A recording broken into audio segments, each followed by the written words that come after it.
Put up a post on my personal Instagram page. The post said, "I'm so tired." And the caption, it was like, tired of lockdown, tired of, the terrible news cycle, tired of all of the disinformation. And I had hired this mentor who was a personal branding expert. This mentor lambasted me. They were like, "I can't believe you would put that out there. Like, you should only put the good parts out there on social." And over time, I realized that it was terrible advice because basically somebody who preaches authenticity and being the best personal brand, that was me being authentic. I think social would be a better place if we saw everybody's real chapters. For founders, the advice never ends, so discernment becomes a valuable skill. Think of this show as practice. I'm Lindsay Chepkema, and this is Actually I Can. Good conversations about bad advice. Let's get into it. I am Brooke Sellas. I own a company called B Squared Media. We'll actually turn 14 this year, which is, I still can't wrap my mind around that. And we provide social media services. I think our distinction is that we provide VIP customer support on social channels for VIP or enterprise customers. So you have been a business owner and founder for 14 years. That's wild. Wild is a great way to describe it. Like, I can't even, it feels like yesterday. And maybe this is what parents with kids feel like. You would know this, right? Like, is this how you feel? Like, one day you have a baby and then all of a sudden they're 14 years old and you're like, Yes. where did the time go? Okay. Because I actually do have a 14-year-old. And so that's, yeah, that's how that happens. But that's wild. So you've likely received tons of terrible advice. How are you going to pick just one? Well, this is a biggie. I think it's a biggie, and it aligns with what we do and like the company mantra that we have. So this is our trademarked tagline: is think conversation, not campaign. And so saying that as we get into the story, I think you'll see how this advice was really runs up against me as a person, but also up against the company and its culture. Okay, so let's have it. What was it? So this was several years ago. It was during COVID, so early COVID, like 2020. And, we were all, it was further along into the year. And I think we were all just shell-shocked. And we were all exhausted. And we were all traumatized. We were all feeling all the feelings. And I had put up a post on my personal Instagram page, which is obviously connected to business, as you know, right? We have our personal brand. We also have the brand of the company, and I do value my personal brand. And I had hired this mentor who was a personal branding expert, and they told me, so the post, I should back up. The post said, "I'm so tired," in like big letters, like in an image, right? Like text on an image. And then underneath it in the caption, it was like, tired of lockdown, tired of, the terrible news cycle, tired of all of the disinformation, tired of blah, blah, blah, tired of myself. Like, because I was upset with myself because I'm not a negative person, but I was feeling obviously very negative at this time. And this mentor lambasted me. They were like, "I can't believe you would put that out there. You're a leader. You should only show how like amazing you are." That's not how they said it, but that's how I'm going to take it. Like, you should only put the good parts out there on social. People look up to you, they follow you, and you don't want to like tell people that you're having a bad day. And at first I was like, oh, gosh, I felt terrible. Like, oh man, normally my posts are so happy and bubbly and whatever. And I use a lot of exclamation points, but like, this is how I was feeling. And I felt like it was very common. And I also felt like, well, so many people commented on that because they were feeling the same way. And over time, I realized that it was terrible advice because basically somebody who preaches authenticity and being the best personal brand and, all those things, that was me being authentic. Yeah. That was me putting myself out there and saying, I have bad days too. which to me is so much more important than being the buttoned up best version of yourself, because that's what we see on social all the time. We see everybody's best chapters. I think social would be a better place if we saw everybody's real chapters. Agreed. And so that's probably the worst advice I've ever gotten because I was paying for it. Oh my gosh. I mean, bad enough just to get it, but you were paying for it? Okay, so I was paying for it, and it was bad personally, because this person knows me personally, but it was bad for the company too, just based on what we do and what we preach to our own clients about being authentic and real. Yeah. And I'm just like biting my tongue over here because you know how I feel about I this whole thing. Because, I mean, authenticity is a word that is tragically overused because it's a very important word. It's the right word, and I think people are numb to it now because they're sick of hearing it. But that's the word. I mean, you have to be authentic. You have to be appropriately vulnerable. And when you're having a bad day, people need to see that, because otherwise it's like this toxic positivity, and everybody's like, "Oh my gosh, this person's so great all the time." Which, I'm sorry, but it's annoying, and it's not effective, because people stop trusting you when they think that you're only sharing the good stuff. Yes, and I love that you use the word vulnerable, because this is for 14 plus years now, because I was in social with another company before I started my company, so 20 years, let's say. Like, I would say to clients who I was working with on their social strategy, if you want to win on social, you have to be vulnerable, right? Because as you know, I did my undergraduate thesis study on, terrible name, brilliant concept, the social penetration theory. And this is basically two social psychologists back in the 70s, well before social existed, that said, how do we form relationships as humans? How do we build trust as humans? And basically, very long story short, there's 4 levels of disclosure. There's cliches, it's how's the weather, right? We always talk about the weather, or sports, or like water cooler talk. It does nothing to build a relationship or trust. Behind cliches are facts, right? These are facts. But it has to be information that isn't otherwise known to be counted as a fact or a disclosure, right? So if I told you my name was Brooke, you're like, I know that. That's not a fact. But if I was like, hey, my first name's actually Jennifer, I was supposed to be called Jenny Brooke because I'm a Texas girl and we love the whole double name thing. But my mom's best friend had a baby right before her and took her name of Jennifer. So she refused to call me Jennifer, and I've been Brooke my whole life. Right? That is an interesting fact. I'm disclosing information to you. We might move the relationship forward, but probably not, right? That's not enough vulnerability to move the relationship. So what they found in the 70s was where we really build relationships and trust are with opinions and feelings. Feelings obviously being the deepest level of disclosure. So I won't get too into it, but I did my undergraduate thesis on that. I looked at social media and did it from like a brand human perspective. And what I found was it's still true, because at the end of the day, we're humans, right? Like, it doesn't matter if they came up with this in the 70s. This is still how we build relationships and trust, of feelings and opinions. And that was those were my true feelings. I was being vulnerable, and people were vulnerable back. This is how you get, by the way, people to share back with you on your social content, which, again, we're telling clients this all the time. So at first, I had so much respect for this person that I just felt like I couldn't do anything right. Like, it was all a lie. The company premise, what we teach clients, what we educate people on, was not right. And luckily, I pulled myself out of the depths of despair and realized that this person was wrong. I wasn't wrong. This person was fundamentally wrong. And I can't believe that a personal branding expert would say something like that. Now I know I can stand in my truth and know that it was very bad advice. But it definitely affected me at the time. Yeah. Okay, so what did you do? You started to share some of it, but like in that moment, self-pity.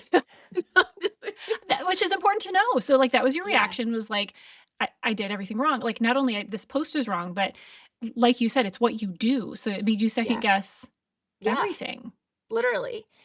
And this is why, as a woman especially, I get really nervous about when people talk about like finding mentors and mentorship. Say they don't meet your heroes, they say. But especially as women, I feel like a lot of us already have built in imposter syndrome 10x. We just have, it seems like lots we of have head more trash. of it. Yes. Yep. And so, it took me a long time as a woman to first be like, I took all of the blame in, and then it was like feeling like I did something wrong, or feeling really, really guilty. And then as I started to talk to people about it, I realized I had to hear other people essentially say, like, this is crazy. Like, do you hear what you're saying? They kind of had to Yeah. shake me, slap me around a little bit. And I did finally snap out of it. But I mean, this was a very long process. This wasn't like within a couple of days or a couple of weeks. Like, it really shook me to my core, because that is a core belief of mine. Yeah. So it just took time and self-confidence. There were other things that started to happen with this mentor, where I started to kind of pull back and go, I don't know if this is the right mentor for me. I don't see the value. I see a lot of negativity, quite honestly.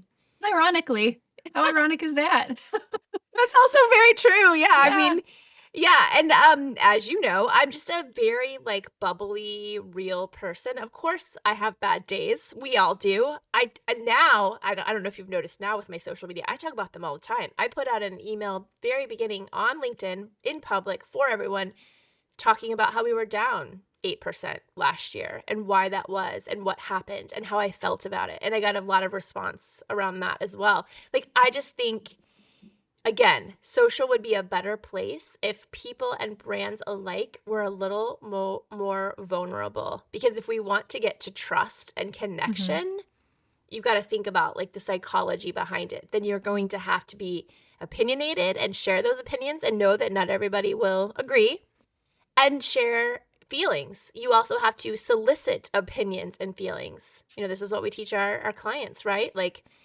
talk to your customers on social, because they're telling you what they want, but they're not telling you what they want directly unless you're making them feel like it's a safe space to do so. Yeah, to share and to be open. Yeah. Okay, so you took some time, or it took some time to come out of like, I'm doing everything wrong, this whole thing's built on wrong, to like, wait, no, what if that one person is wrong and like all these other people are right, and this business that I've been building for years at that point is right? And how did you get there and to where you are now? Like you said, it took a lot of confidence. How? Like, where did that confidence come from? Internally, externally? What did that look like? For me, confidence always comes from within. Like, I have an amazing set of friends and I'm in a wonderful support group, and they tell me all the time, right? You're great. Don't worry about it. This person's wrong, whatever. But for me, confidence really has to come from within. And for me, that meant doing the work, going and working with my clients, going and saying to my clients, like, let's talk about how you being vulnerable and starting to solicit opinions and feelings on social is working. I mean, I have access to the data. I had talked to clients and I saw a marked difference in the cliche and fact content and the opinion and feeling content, right? So where a lot of people started suffering, within that time, and obviously we're still suffering, engagement rates were dipping massively, algorithms had changed. And what I found was engagement rates weren't dipping for our social care clients who were really focused on the opinions and feelings, having those conversations, collecting that voice of customer data, so that, the data speaks for itself, I guess I would say. That's a short answer. Yes, the data speaks for itself. However, what I'm hearing is that you got back to your vision, your values, the data that is your brain and your lived experiences, your years of data that's in your head, right? Like, sure, you had it on paper, but like you also have it in your mind. And so it sounds like you got back to what you already knew to be true and to trusting it. Would you say that's right? Yeah, it's just retesting the hypothesis, right? Like, Yeah. I did this undergraduate thesis study. I tested the hypothesis. I saw the results. I, worked for this other company. I tested the hypothesis and saw the results for her company. I started my own company. I tested the hypothesis with my own clients. I saw the positive results. I mean, ultimately, again, this makes me feel like, well, shame on you for even letting this person bring you to that place. But when you really respect someone, you're going to value what they say. And so I think my advice for you or anybody listening is, yes, advice is wonderful. And there are so many experienced people. Now I belong to an amazing mastermind, which I wish I would have had at the time, with Andy Crestodina, Rich Brooks, Ron Callis. They give me so much wonderful advice, but I take it with a grain of salt. Even though I love them all dearly, it's not like I'm like, oh, well, they said I have to do this, so I have to do this. I don't do that anymore. I think this lesson also helped me have a little bit more self-confidence about what it is that I feel personally and what it is that we do professionally. Absolutely. And I learned that lesson too. And I'm part of this whole series is like trying to get to those lessons sooner and without a lot of the pain and a lot of the lessons learned. Like how and why do you think that is? Because you just listed off a very credible, very impressive track record of why you actually are the expert in what we just talked about and the thing that you were made to second guess. So same exact thing happened to me many times. I could point to a couple with same exact situation, somebody I really respected, and I was like, oh my gosh. And a couple like more friendlies of like, oh my gosh. That's hard too, though. Yeah, because it's a different kind of respect. It's like, well, they know me, they love me. Clearly they must know more.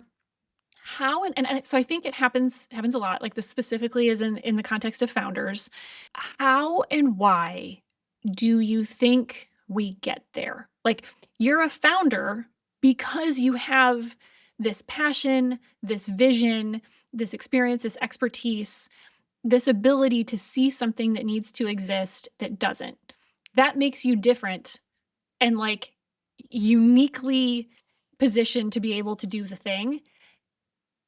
And yet we go seek guidance and take advice and second guess ourselves from people who aren't trying to do what we're doing.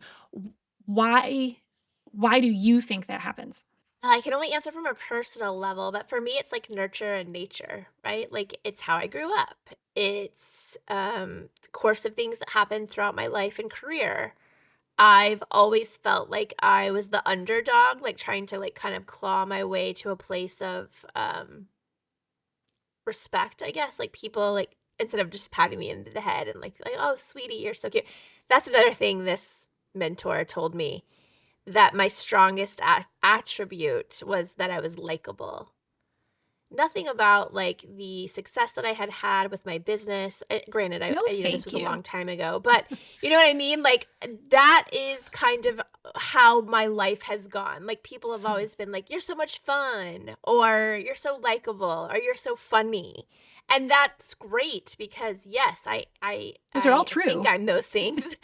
But I also have other sides to me that are more serious or more intellectual. And so I guess for me personally, I've always had like maybe it's a chip on my shoulder. I don't know. I don't know what the word is or how to phrase it, but I've always felt like, why can't I be seen as something other than bubbly Brooke?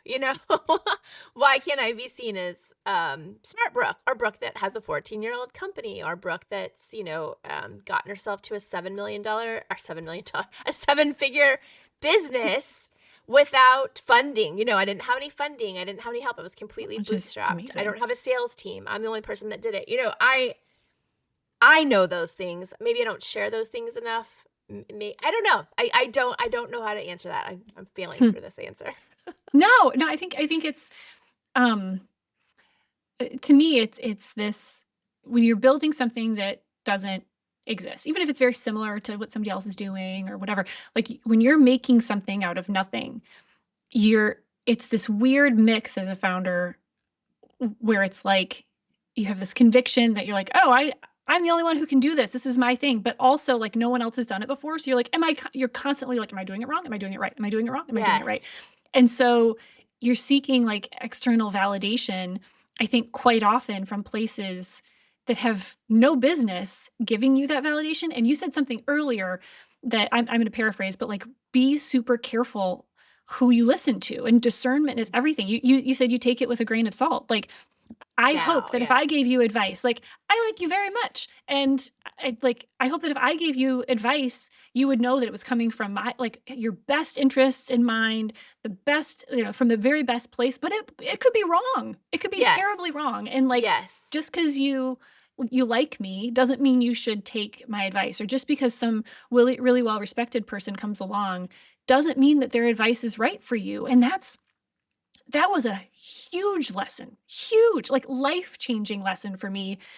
And I wish I could have learned it sooner because it's really hard. It's so Same. simple, Yeah. but it's not easy. It's simple to say. I think it's a lot harder to feel. And there's even a sub-layer to what you're saying, which I so much appreciate because yes, with the social care stuff, there really wasn't anybody who we knew. And I have a pretty good network in the social sphere, marketing sphere. There was no playbook. Nobody else was doing what we were trying to do. And maybe that made me a little bit more vulnerable to seeking, outside validation and advice. There's a sub-layer too that I think is important to bring up. Not everybody who's giving you advice is doing so from the goodness of their heart, like you just said. Say it again. Not everybody who gives you advice, whether they are your friend, your family, you're a mentor that you're paying or unpaid, or just some rando on the internet who wants to come post on your post. Well, actually, those people. Well, actually, on something you posted online. But not everybody has good intent. They're giving you advice in the guise of good intent. And sometimes I think there's jealousy or competition or just saying things to say things without any meaning behind it. I could not agree more. And that one broke my heart.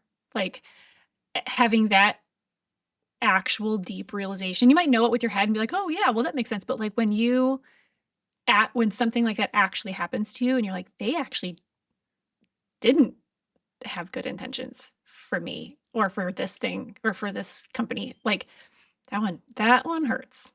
Because you would never, and I think there's to know that people would come at something with malintent is pretty heartbreaking. Yeah. Well, I think too, looking back again, hindsight's 2020, but dissecting the way it all went down, I should have known it was malintent or not good intentioned based on the delivery alone. Right? I basically got yelled at.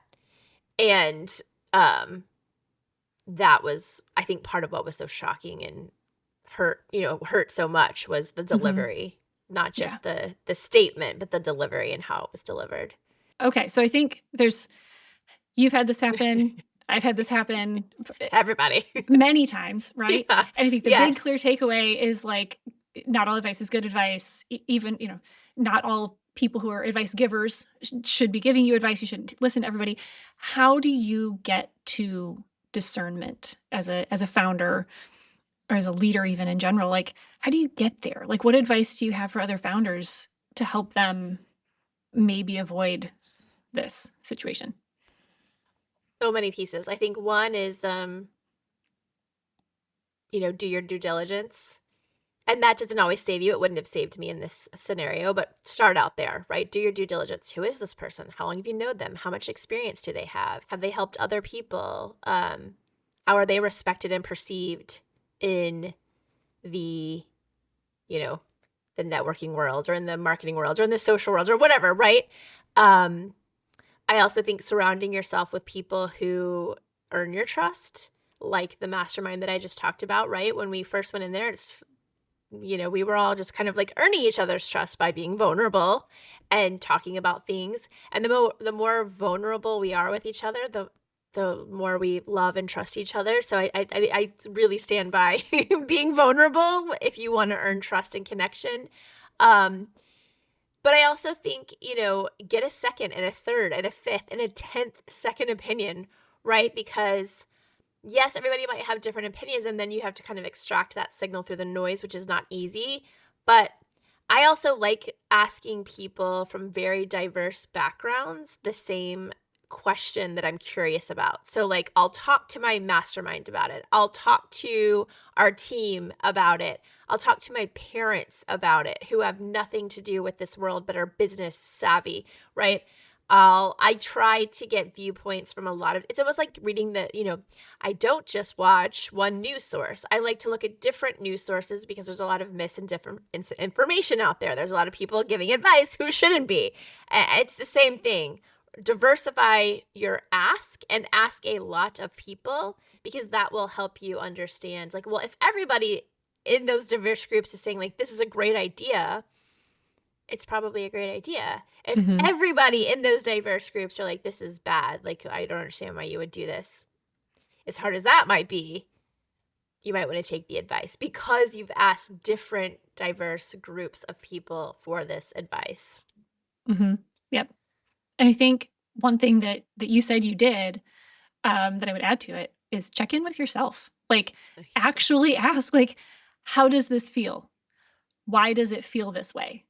Like, is this actually good advice and it's checking in with my ego and it's going, like, this is advice I needed to hear? Or like, does this feel bad because it like goes against my values or like my vision or what I know to be true? Like, I got advice one time about this thing that I'm doing now, like the business that I'm building now, and that like I needed, basically in short, it needed to be more demand gen, less brand. And I was like, that's not even what I'm trying to do at all. And so it was easier to shrug that off, but I second guessed everything because same kind of scenario. So I think you have to check in with yourself and be like, how do I actually feel about this? And then the other one I would add is, who benefits from me taking this advice?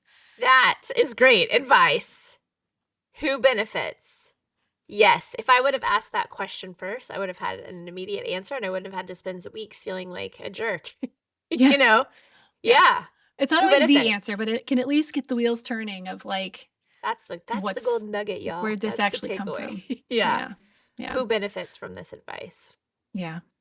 So, okay. Well, I'm really glad that you're like, whatever, and you're doing your thing, because you're not only doing it for you and for your business, for B Squared, but also for everybody who follows you. And you have a large platform and there are a lot of people that are watching you and listening to you and seeing you share when you're up and when you're down. And it makes it safer for others to do the same. And by the way, it makes them trust you. And all business decisions are based on trust. So good on you.